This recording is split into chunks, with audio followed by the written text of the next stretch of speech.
যদি আলো না পৌঁছায় তবে অন্ধকারকে দূর করবে কে? রাজশাহী জেলার প্রতিনিধি গোলাম কিবরিয়ার প্রতিবেদনে থাকছে বিস্তারিত।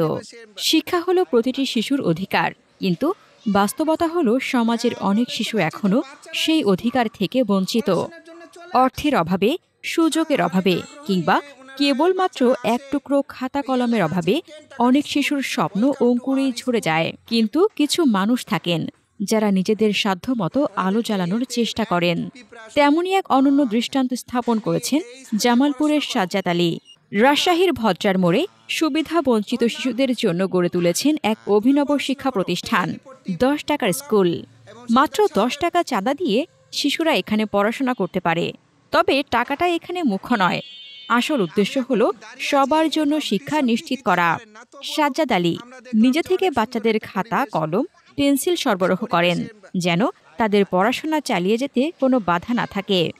বর্তমানে প্লে গ্রুপ থেকে 5ম শ্রেণী পর্যন্ত পড়াশোনার ব্যবস্থা রয়েছে এই স্কুলে। তবে সাজ্জাদ আলীর স্বপ্ন এখানেই থেমে নেই। তিনি চান ভবিষ্যতে 5ম শ্রেণী পর্যন্ত শিক্ষাদানের সুযোগ তৈরি করতে। এটি একা কারোর পক্ষে সম্ভব নয়। যদি সমাজের সামর্থ্যবানরা এগিয়ে আসেন তবে এই উদ্যোগ আরও বড় হতে পারে, আরও অনেক শিশুর জীবনে পরিবর্তন আনতে পারে।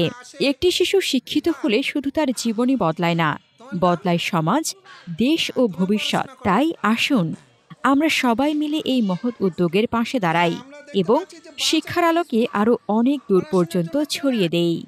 হাসনাতুজ্জাহান হিমু, দৈনিক খোলা চোখ। আপনার স্বপ্নের যাত্রা হোক ফ্লাই ইনফিনিটির সাথে।